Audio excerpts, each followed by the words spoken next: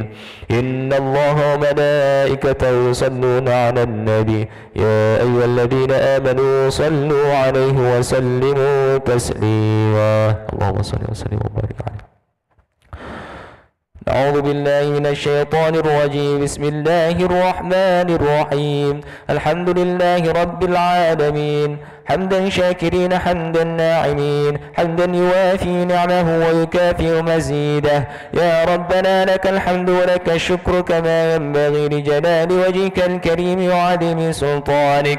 اللهم صل على سيدنا محمد سر حياة الوجود والسبب الأعظم لكل موجود، صلاة تحفظنا بها القرآن وتفهمنا بها الآيات وتحفظنا بها سوء القول والعمل والنيات، وعلى آله وصحبه وسلم. اللهم اغفر لنا ذنوبنا ولوالدينا وارحمهم كما ربونا صغارا، ولجميع المسلمين والمسلمات والمؤمنين والمؤمنات الأحياء منهم والأموات برحمتك يا أرحم الراحمين. اللهم إنا نسألك سلامة في ديننا وعافية في جسدنا وزيادة في علومنا وبركة في رزقنا وتوبة قبل موتنا ورحمة عند موتنا ومغفرة بعد موتنا. اللهم هون علينا في سكرات الموت والنجاة من النار والعفو عند الحساب. اللهم إنا نسألك العفو والعافية والمعافاة الدائمة في الدين والدنيا والآخرة. اللهم جملنا بالعافية والسلامة وحققنا بالتقوى والاستقامة وأعذنا من موجبات الندامة إنك سميع الدعاء. اللهم يا غني يا أميد يا مبدئ يا معيد يا رحيم يا ودود أغننا بحلالك عن حرامك وبطاعتك عن معصيتك وبفضلك عن من سواك. اللهم أعنا على ذكرك وشكرك وحسن عبادتك. ربنا ظلمنا أنفسنا وإن لم تغفر لنا وترحمنا لنكونن من الخاسرين. اللهم اختم لنا بحسن الخاتمة ولا تختم علينا بسوء الخاتمة.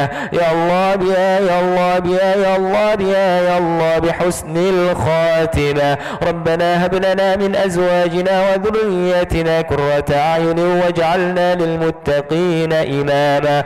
رب اجعلني مقيم الصلاة ومن ذريتي ربنا وتقبل دعاء. ربنا آتنا في الدنيا حسنة وفي الآخرة حسنة وقنا عذاب النار.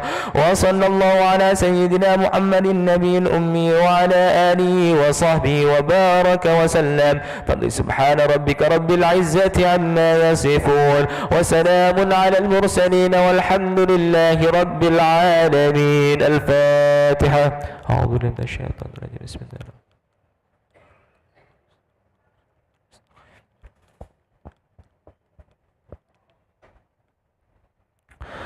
آمين آمين يا الله آمين يا رحمن آمين يا رحيم يا مجيب السائلين. ولا حول ولا قوة إلا بالله العلي العظيم. اللهم عافنا من كل بلاء الدنيا وعذاب الآخرة وشر الدنيا وشر الآخرة. وغفر الله لنا ولهم برحمتك يا أرحم الراحمين. دعواهم فيها سبحانك اللهم وتحيتهم فيها سلام وآخر دعواهم أن الحمد لله رب العالمين. تقبل الله منكم منا ومنكم تقبل يا كريم.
Bismillahirrahmanirrahim.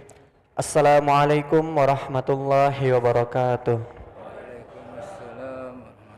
Alhamdulillahirrabbilalamin. Bersyukur kita kepada Allah Subhanahu wa ta'ala yang mana telah memberikan kita nikmat iman, nikmat sehat, dan telah bersama-sama kita melaksanakan sholat subuh secara berjamaah. Salawat serta salam tak henti-hentinya marilah kita curahkan kepada junjungan kita Nabi Muhammad sallallahu alaihi wasallam. Allahumma salli ala sayyidina Muhammad wa ala ali sayyidina Muhammad. Hadirin para jamaah yang dirahmati Allah Subhanahu wa taala, alhamdulillah hari ini Ahad 29 Oktober 2023 Masehi bersamaan dengan 14 Rabiul Akhir 1445 Hijriah telah hadir bersama kita Al-Ustadz Dr. Andes Mas Agus Ahmad Nazaruddin Nasir yang akan menyampaikan ceramahnya dengan tema Majelis Ilmu. Sebelum kita mulai acara kita pada hari ini, ada baiknya kita membaca umul kitab surah Al-Fatihah ala hazihiniyah wa kuliniyatin salihah wa ila hadatin Nabi Muhammadin sallallahu alaihi wasallam. Al-Fatihah. A'udzubillahi minasyaitonirrajim. Bismillahirrahmanirrahim. Alhamdulillahirabbil alamin. Ar-Rahmanir-Rahim. Maliki yaumiddin. Iyyaka na'budu wa iyyaka nasta'in. Ihdinas siratal mustaqim. Siratal ladzina an'amta 'alaihim ghairil maghdubi 'alaihim waladdallin. Amin.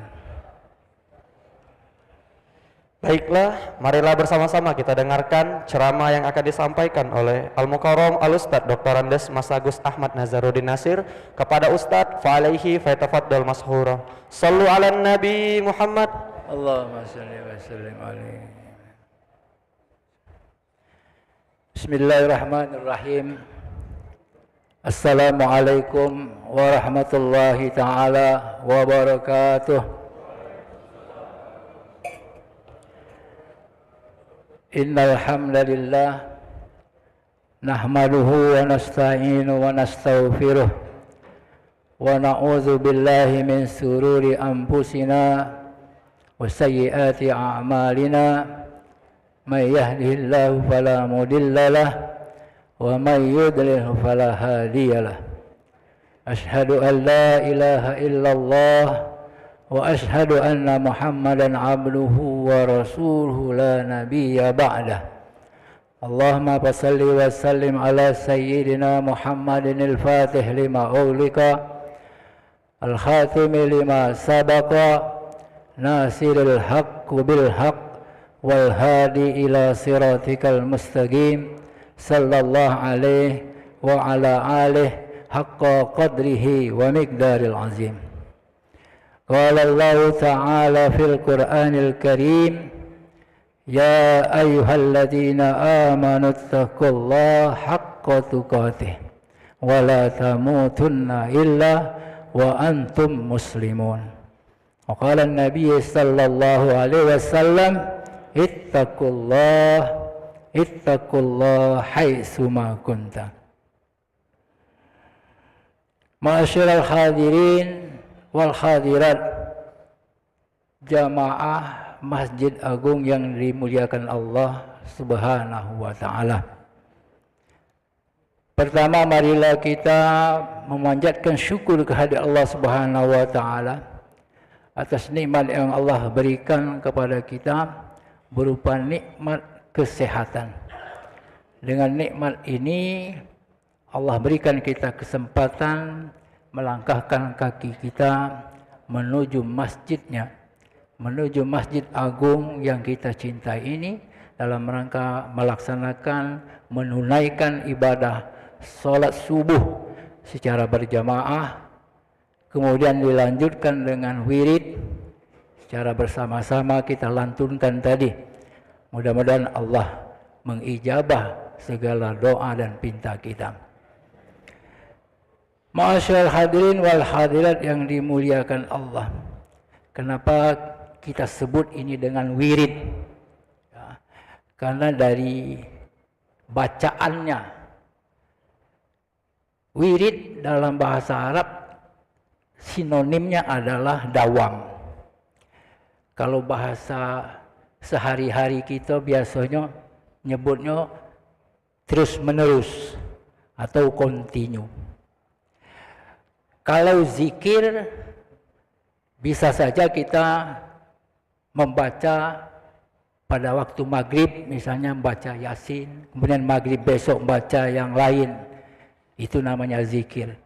Tapi karena wirid itu dibaca ini secara terus menerus setiap melaksanakan sholat, seperti yang kita lakukan di banyak masjid.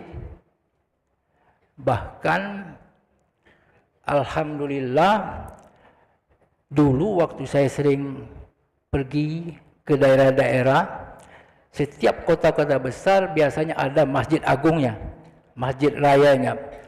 Semua masjid-masjid itu lantunan wiridnya sama seperti yang dilantunkan di masjid kita pada pagi hari ini. Begitu juga di masjid-masjid yang lain di seputar di lingkungan di kota Madya Palembang ini. Ini namanya wirid. Jadi kita membacanya secara terus menerus. Ini yang kita lantunkan, yang kita sebut dengan wirid. Jadi kadang-kadang kita tidak paham apa yang dimaksud dengan wirid, apa juga yang dimaksud dengan zikir. Karena wirid sama artinya dengan dawam, atau kita melakukannya secara terus menerus. Rasulullah SAW, khairul a'mali adwamuha wa in qalla. Amal yang baik itu dilakukan terus menerus walaupun sedikit, tidak perlu banyak, walaupun dikit tetapi dilakukan secara terus menerus. Ma'asyal hadirin wal hadirat yang dimuliakan Allah, bersyukur kita teringat dengan satu pepatah yang disampaikan oleh Sayyidina Ali karramallahu wajhah. Wa min kasirin na'im, kata Sayyidina Ali, wa min kasirin na'im kapa bil islami ni'matan. Jadilah, bahasa kita ini kan, jadilah dari sekian banyak Allah berikan kita nikmat, cukuplah nikmat Islam ini sebagai satu nikmat bagi kita. Ya, kita tidak tahu ya. Alhamdulillah, kalau saya mungkin sebagian besar dari kita yang hadir di sini langsung lahir dari rahimnya seorang ibu yang muslimah. Ini patut kita syukuri. Kita bersyukur kita lahir dari rahimnya seorang ibu yang muslimah. Ini kata Sayyidina Ali, dari sekian banyak nikmat yang Allah berikan, cukup Islam inilah sebagai nikmat yang patut harus kita syukuri. Tak tahu kita, kalau kita ini tahu-tahu lahirnya dari rahim seorang ibu yang bukan muslim, mungkin ada di antara kita di sini, tapi tidak banyak. Dan itu paling disyukuri lagi.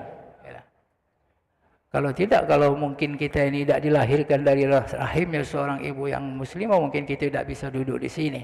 Inilah nikmat yang paling besar yang Allah berikan kepada kita. Wa min kasirin na'im kapa bil islami ni'matan. Masyaallah hadirin rahimakumullah. Sengaja kemarin saya ditanya, Pak Ustaz, panggil Ustaz pula ya, panggil Dindo jadi, Mamang jadi, panggil adik jadi.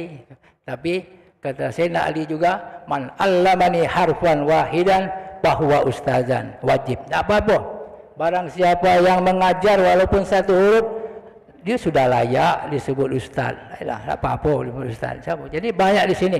Saya yakin di sini bapak ibu yang hadir di sini adalah para asatis semua, para guru-guru semua.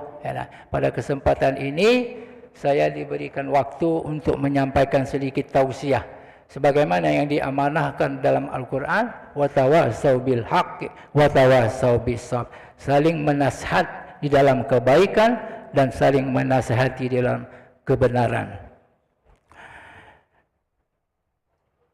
Judul atau yang ingin saya sampaikan pada kesempatan ini tentang majlis ilmu. Tetapi diawali tadi saya sampaikan dalam pembukaan, ada satu surah yang saya bacakan Ya ayyuhalladzina amanu taqullaha haqqa tuqatih wa la tamutunna illa wa antum muslimun. Ma'asyiral hadirin wal hadirat yang dimuliakan Allah. Kalau kita yang laki-laki mungkin sudah hafal, sudah paham dengan ayat ini.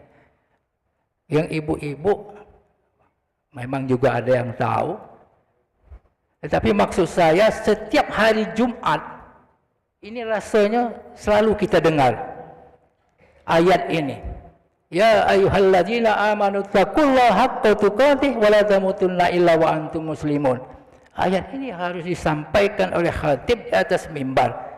Sehingga kalau khatib itu lupa menyampaikan pesan takwa ini, rukun khutbah itu menjadi batal.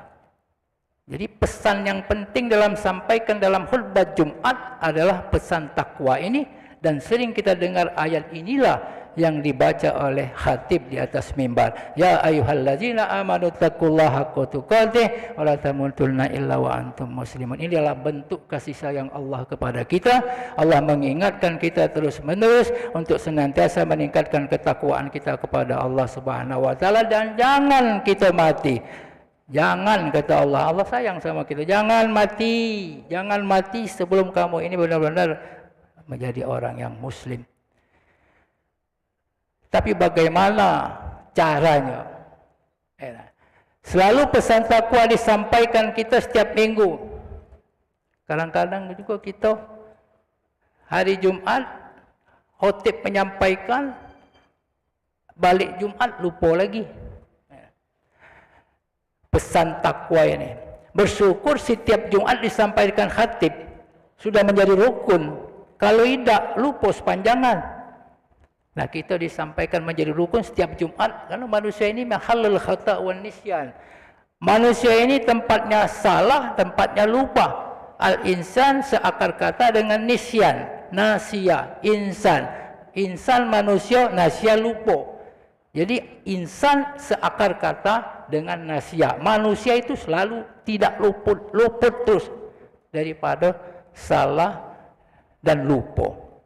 Jadi wajarlah kalau khotib menyampaikan baru selesai salat, lupa lagi pesan takwa itu.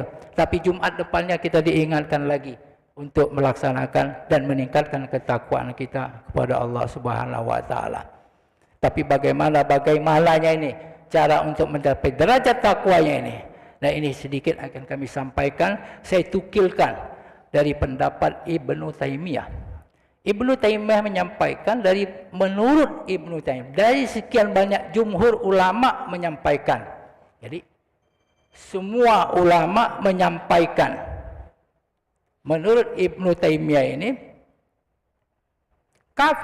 kaifa takunu fi darajati taqwa. Bagaimana cara menggapai derajat takwa? Ini kalau Buya Yahya menyampaikan ini dalam istilahnya itu ruknuddin. Rukunnya agama. Pertama, imanu billah.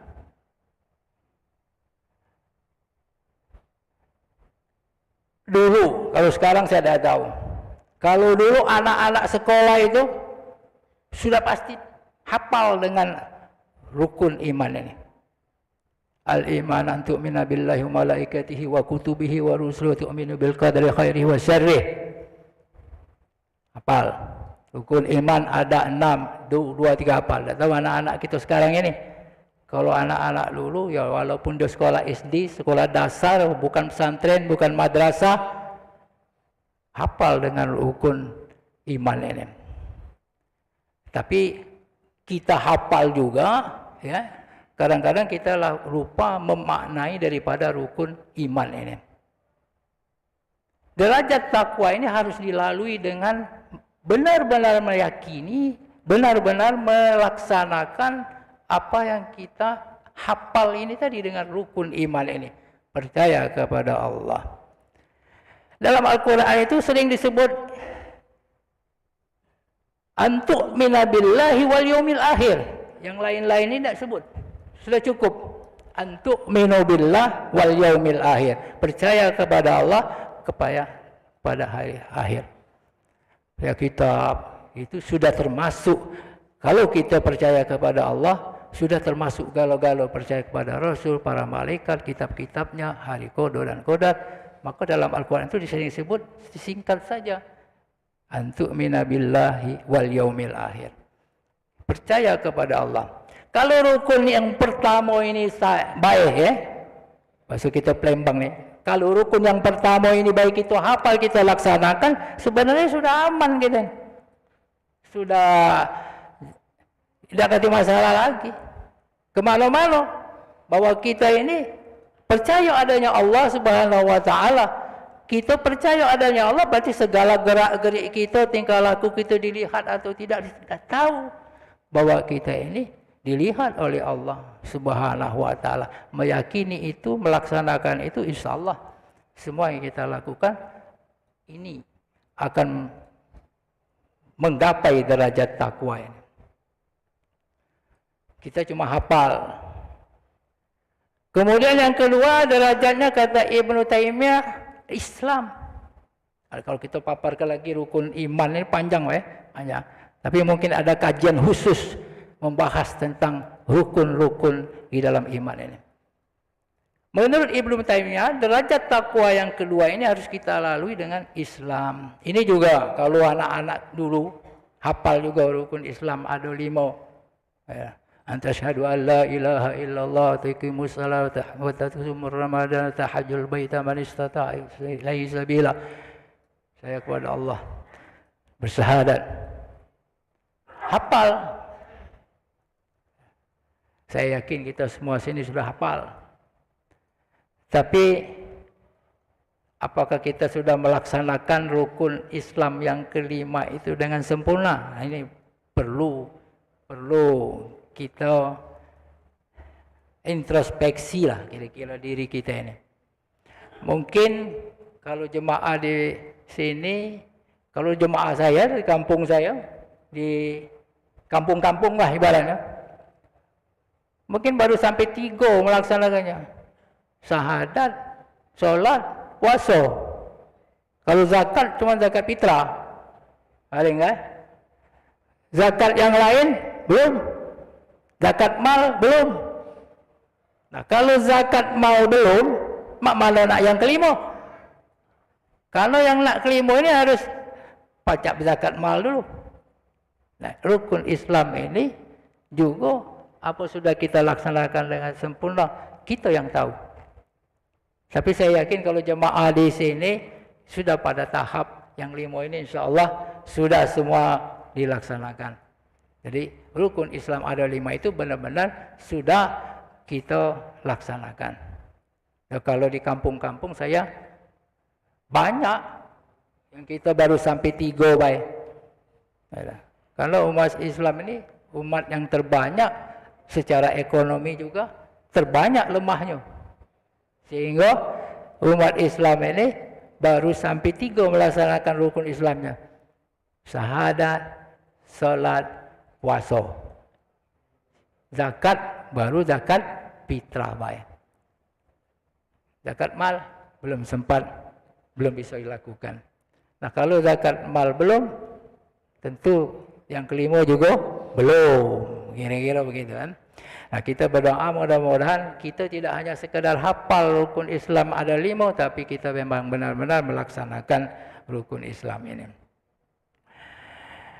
Masyaallah hadirin wal hadirat yang dimuliakan Allah. Yang ketiga kata Ibnu Taimiyah, ihsan. Ini yang disampaikan Ibnu Taimiyah ini sama dengan persis, tetapi menurut Buya Yahya ini namanya ruknuddin, rukun agama. Ihsan. Apa itu ihsan? Dalam sebuah hadis disampaikan, anta abudallaha ka'annaka tarahu wa illam takun tarahu fa innahu yaraka. Ini ada sahabat saya itu, dia kemat-kemut lah paham dengan dalil ini. Ustaz Agus Muslim kan. Dia lah paham dengan dalil ini. Anta abudallaha ka'annaka tarahu wa illam takun tarahu fa innahu yaraka.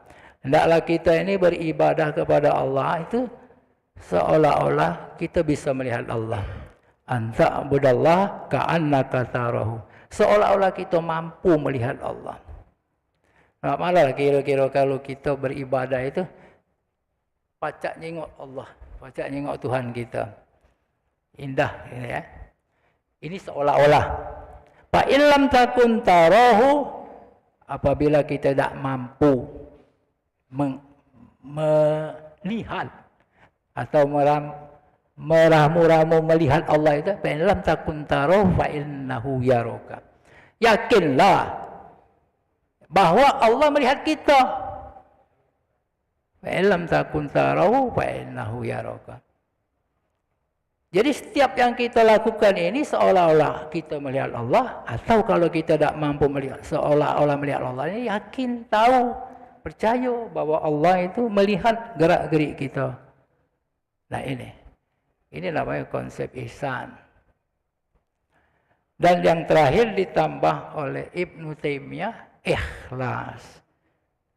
Semua yang kita lakukan, apa dari rukun iman, rukun Islam, kemudian ihsan, kita lakukan ikhlas semata-mata karena Allah Subhanahu wa taala. Oleh karenanya itu, dari keempat ini, iman, Islam, ihsan, ikhlas, menuju kepada derajat orang-orang yang bertakwa.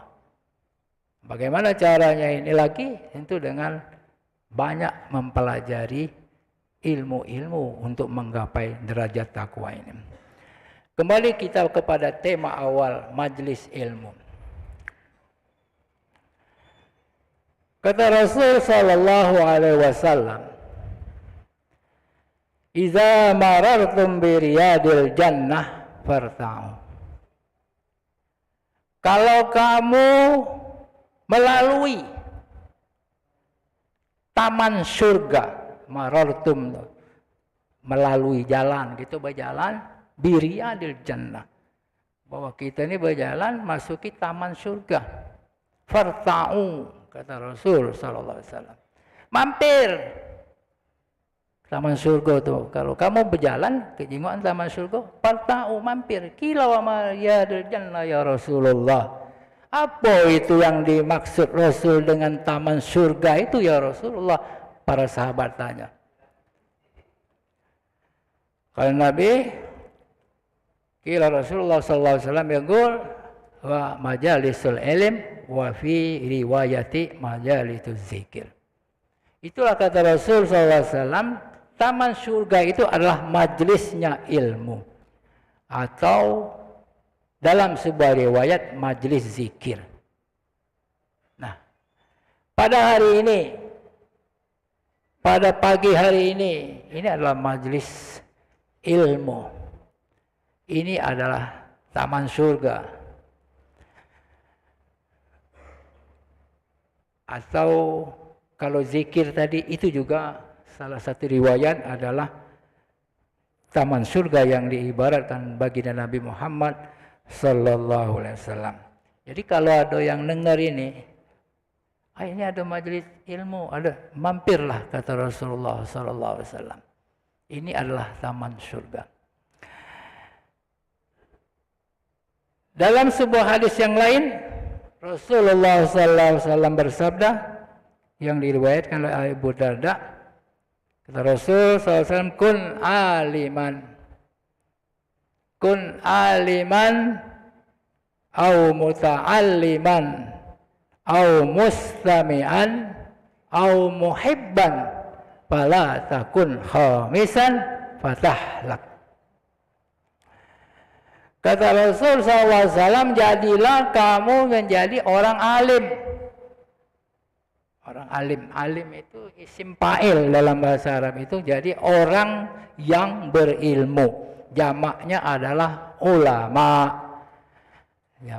Jadi jadilah kita itu alim atau seorang ulama. Nah, kalau sudah tingkatan ulama itu ya alim, berarti dia mengajarkan ilmu. Kun aliman. Kalau posisi kita pada saat ini tausiah ya, saling menasihati. Kun aliman, orang itu benar-benar berilmu, jadi ulama, sehingga dia mampu mengajarkan ilmunya kepada orang lain. kun aliman au muta'alliman, atau jadilah orang terpelajar atau orang yang galak belajar atau orang yang mau belajar, duduk di majelis ini. Itu kalau dak capainan pada tingkatan orang alim, orang ulama, kita jadilah orang yang gemar belajar, galak belajar, jadi orang terpelajar. Gitu. Au mustami'an, tak galak juga sudah masuk ke dalam majlis ilmu ini, duduk di sini nak belajar juga, tak kasih kesempatan. Di luar sambil jualan, sambil segala macam, dengar. Jadilah au mustami'an. Tapi yang dimaksud dengan mendengar di sini sama seperti dalam perintah Al-Quran, wa idza quri'al Al-Qur'ana fastami'u lahu wa ansitu la'allakum turhamun. Maksud mendengar di situ bukan hanya dengar-dengar baik, tapi mendengar kemudian mengikuti. Nah. Kalau yang ketiga ini juga kita telah lewat, tidak jadi orang alim, tidak pula belajar, tidak pula terdengar. Kata Rasulullah, au muhibban. Ya, muhibban itu cinta. Cinta dengan ilmu. Cinta dengan orang berilmu. Cinta dengan majlis-majlis ilmu. Ya.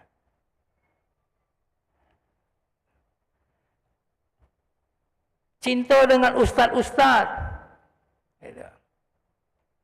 Itu muhibban. Tapi kata Rasul, jangan jadi yang kelima. Fala takun khamisan. Jangan jadi yang kelima. Apa yang kelima itu? Tidak galau-galau. Tidak jadi orang alim. Tidak pula nak galak belajar. Tidak pula nak galak dengar. Cinta tidak. Malah benci.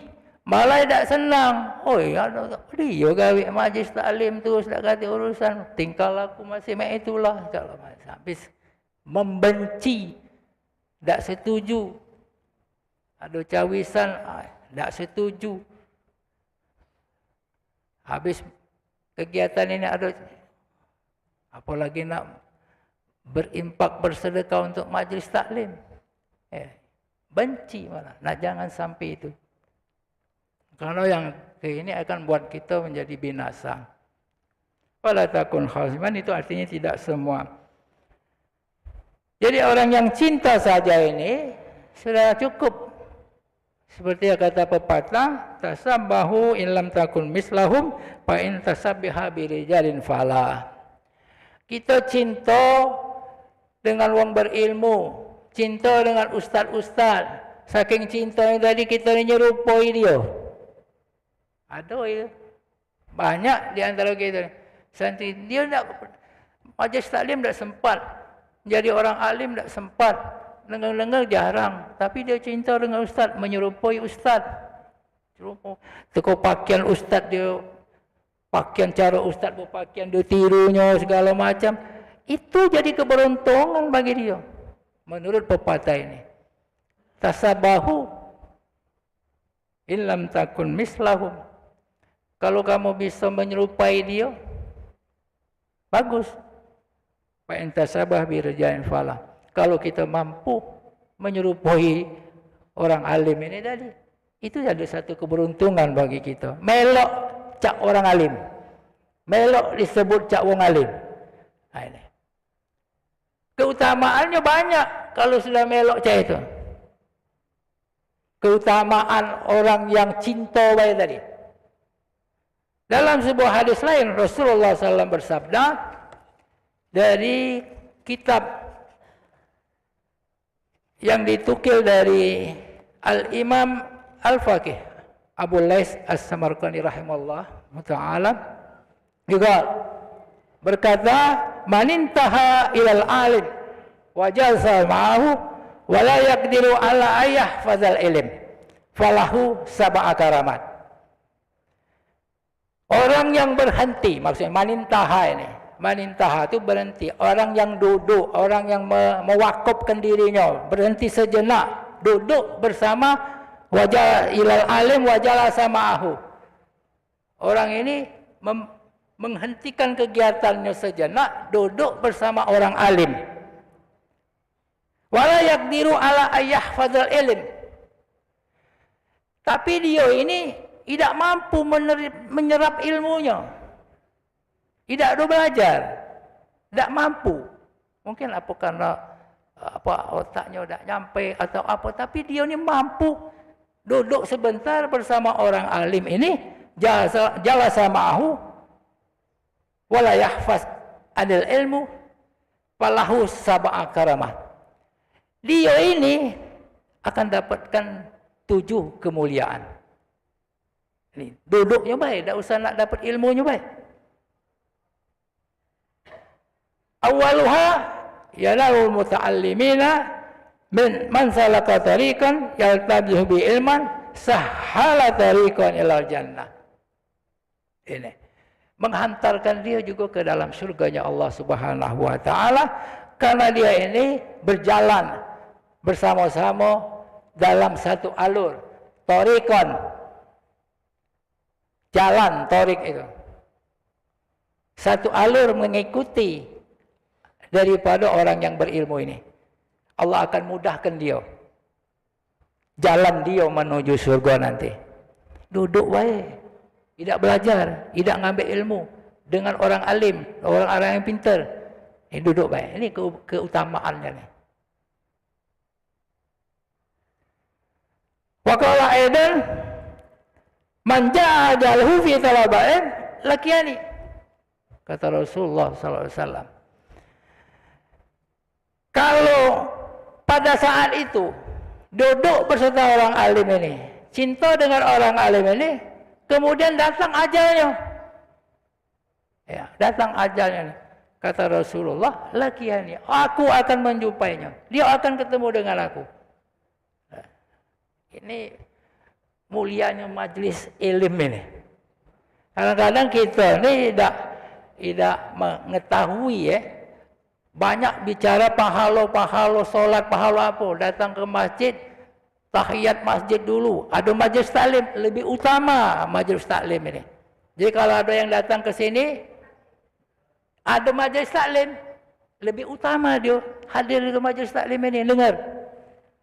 Karena ini, kalau pada saat niat dia menuju majlis taklim itu, atau dia pada saat itu, dia setelah dari majlis taklim ini, balik ke rumahnya. Kemudian Allah datangkan ajalnya. Ja'a ajalu, kata Rasulullah, lakiani. Dia akan berjumpa dengan aku. Jadi ruhnya akan disambut oleh baginda Nabi Muhammad sallallahu alaihi wasallam. Kan main. Mulianya duduk di majlis taklim ini. Mulianya duduk bersama orang-orang alim. Wasalis Ma'adama jalasa mahu kana mahfuzan aniz zunub wal khada'ah idza jalasa indahu fatanazzala alaihi rahmah fatusibuhu bi barakatihim. Kalau dia selalu dawam, dia selalu istiqomah, duduk bersama-sama orang alim di majlis taklim, kana mahfuzan aniz zunubi wal khata. Sudah pasti, kata Rasul, dia akan terhindar dari dosa dan salah. Ya kalau kita duduk di majlis taklim je ini, tak kenapa kita nak berbuat buruk, tak kenapa kita nak berbuat salah, dosa. Sehingga kalau kita sering-sering ikuti majlis ilmu, sering-sering ikuti duduk bersama orang alim, kita ni kata Rasul akan terhindar aniz zunub wal khata, dari dosa dan dari yang salah. Kemudian duduk kita, idza jalasa illahu patanazzala alaihi rahmah patusibuhu bi barakatihim. Allah akan turunkan banyak rahmat dan kita akan mendapatkan keberkahan daripada majlis ini. Majlis ilmu ini. Alhamdulillah. Ya. Sekarang banyak musalla-musalla, masjid-masjid, khususnya masjid kita, Masjid Agung ini. Belakangan ini hampir setiap habis sholat ada majlis taklimnya ini. Ini satu kesempatan bagi kita semua yang ingin cepat-cepat, sering-sering mendatangi tamannya surga Allah Subhanahu wa taala ini. Warabi, jadi keutamaan yang 7 ini tadi. Yang keempatnya iza kharaja min manazilihi fatanazzalu alaihi rahmah. Kita keluar dari sini, dari majlis ini, kita juga keluar dari dekat orang alim, Allah akan turunkan kita rahmat kepada kita. Yang kelima, wal khamis madama mustami'an tuktabulahul hasanat. Kalau kita selalu dawam, selalu istiqomah mendengarkan apa yang ada dalam majlis taklim, majlis ilmu ini, tuktabulahul hasanat. Allah akan catat banyak kebaikan kepada kita. Takhafu alaihim anil malaika bi ajnabi biha ridwan wa huwa fihim.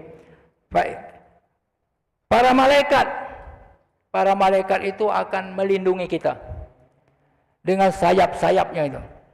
Bi ajnabi biha, karena malaikat ini ridha dengan apa yang kita lakukan, ridha dengan majlis ini. Allah kirimkan malaikat melindungi kita ini dengan sayap-sayapnya. Kenapa? Karena malaikat ini ridho dengan majlis ilmu ini.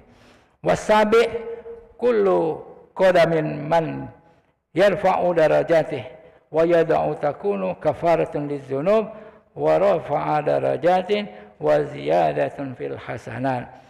Semua langkah kita itu akan mengangkat derajat kita.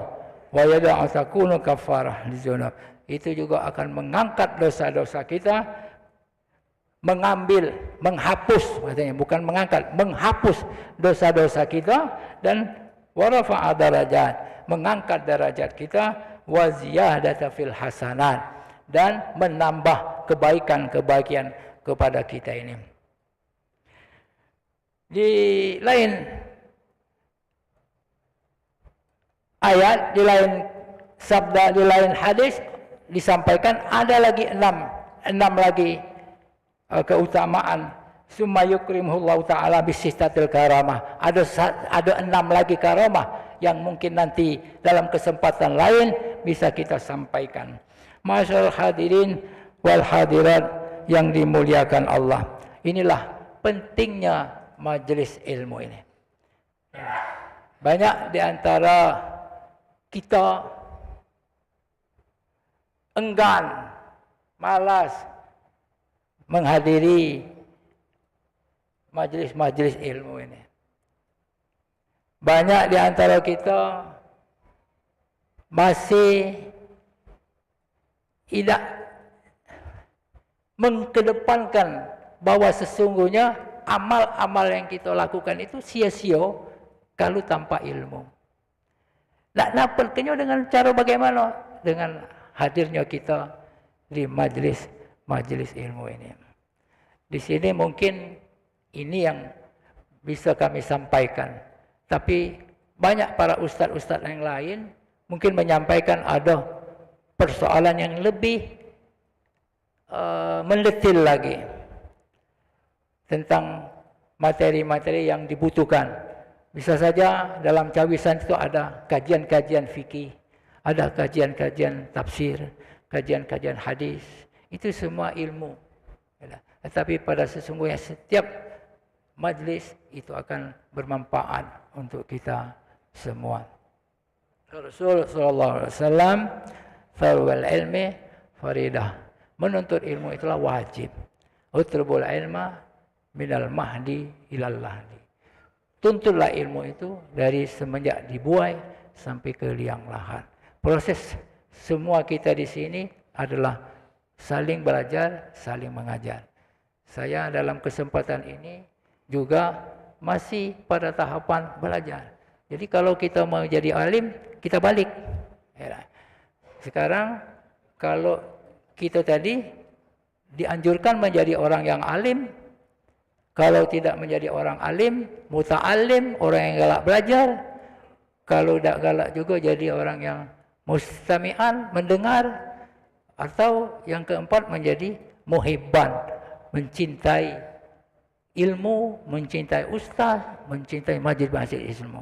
Tapi bagaimana caranya supaya kita ini benar-benar menjadi orang alim? Caranya dibalik. Mulai dulu kita mencintai. Cintai dulu. Dibalik jadi ya.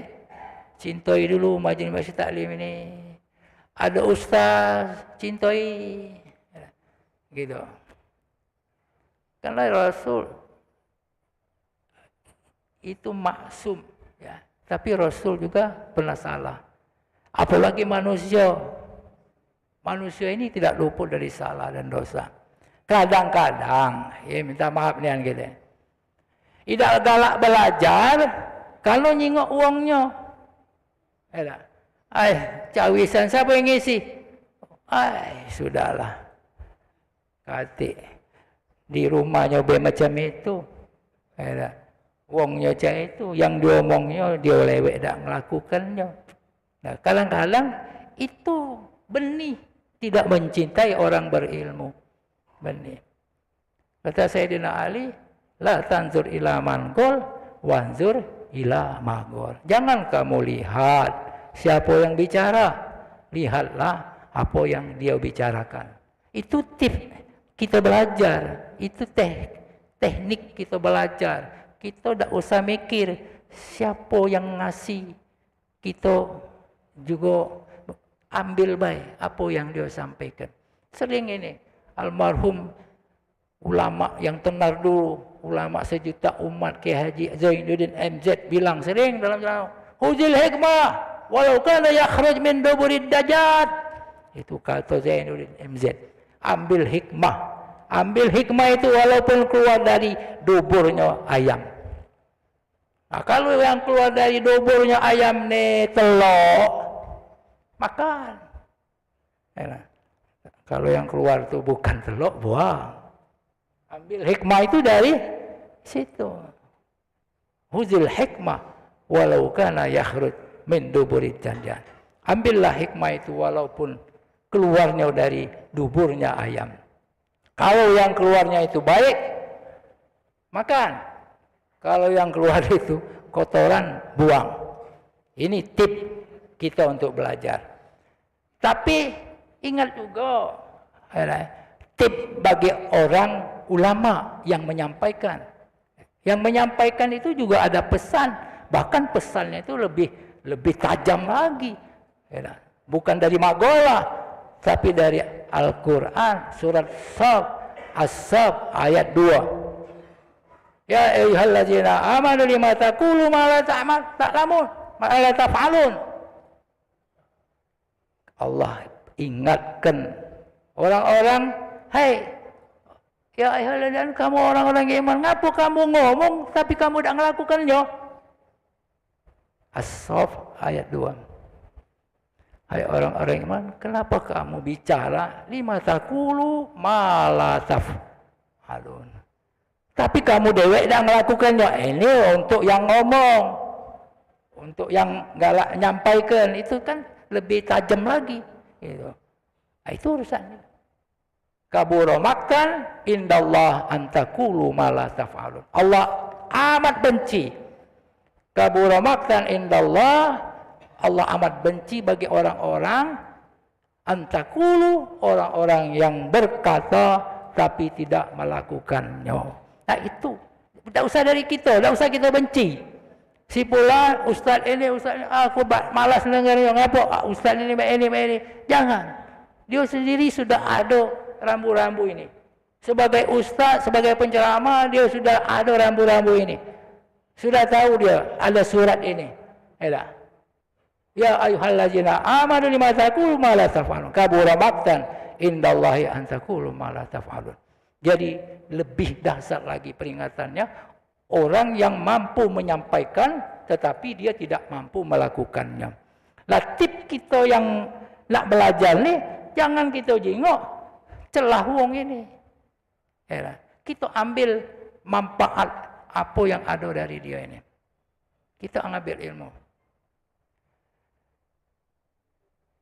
Saya kira jam 6. 5 menit lagi. Saya akhiri dari sebuah cerita. Cerita ini cerita Al-Imam Syafi'i. Imam Syafi'i ini yang dikenal dengan orang yang alim, yang hafal Al-Quran sejak kecil. Satu ketika dia tertidur. Tidur sangat lelah. Sehingga dia ni rasanya tu kalau tidur dia ni kan dia ingin terus terbangun, terjaga. Bantalnya menurut riwayat, bantalnya Imam Syafi'i ini bantal kelapa. Jadi kalau dia supaya dia tetap terjaga, pakai bantal-bantal kelapa. Tapi kalau malaman itu dia ni memang ngantuk nian, sudah tercampak dari bantal kelapanya ni, masih tak terbangun. Jadi waktu malaman itu ada yang maling ke rumah dia tu. Masuk, ada garong.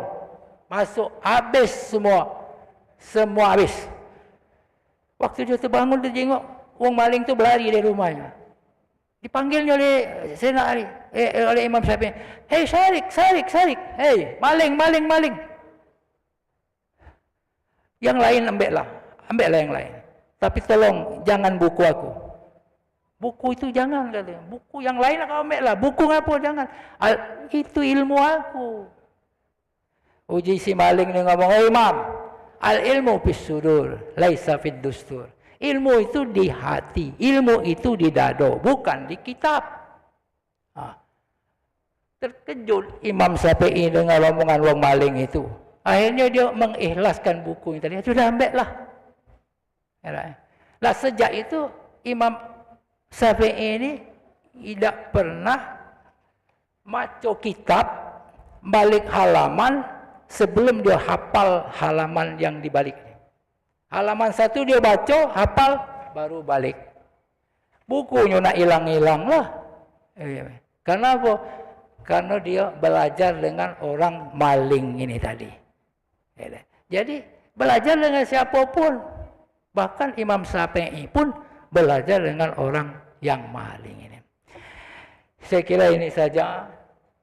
Mohon maaf apabila ada salah kata. Sebelumnya juga rasaku ada 2 bulan yang lalu saya juga dijadwalkan di Masjid Agung ini tapi berhalangan hadir. Kalau kebetulan tidak di sini. Dan saya berbangga, rasa terhormat nian dapat bersama-sama dengan jemaah Masjid Agung Palembang ini. Awalnya dulu memanglah sudah sering diajak tapi tidak mau karena maluan.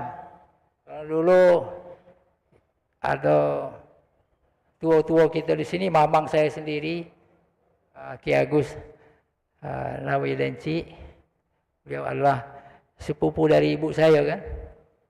Selalu sering ngajak ke Masjid Agung. Tapi kita ni semon di orang Palembang lajulah. Kita main pinggir baiklah.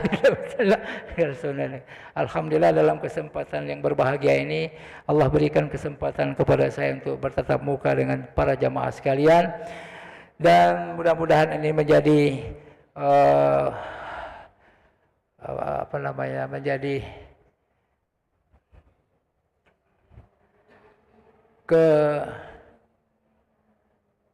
kenikmatan bagi kita semua, menjadi pahala untuk kita semua, dan menjadi silaturahim kita yang erat untuk kita semua. Demikian, lebih kurang saya mohon maaf. Kepada Allah saya mohon ampun. Billahi taufiq wal hidayah. Wassalamualaikum warahmatullahi wabarakatuh.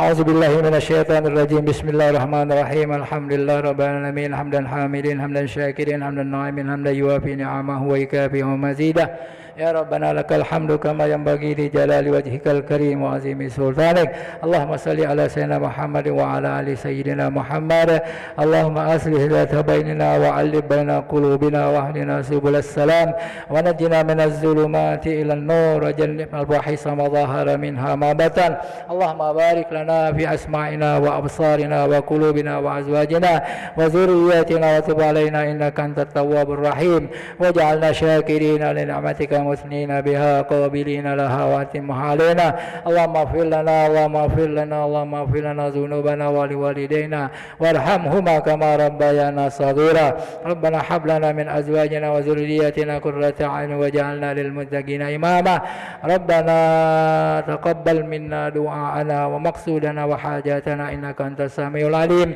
وتب علينا إنك أنت التواب الرحيم ربنا آتنا في الدنيا حسنة وفي الآخرة حسنة وقنا عذاب النار وصلى الله على محمد النبي الأمي وعلى آله وصحبه أجمعين سبحان ربك رب العزة عما يصفون وسلام على المرسلين والحمد لله رب العالمين تقبل الله منكم. Alhamdulillah, terima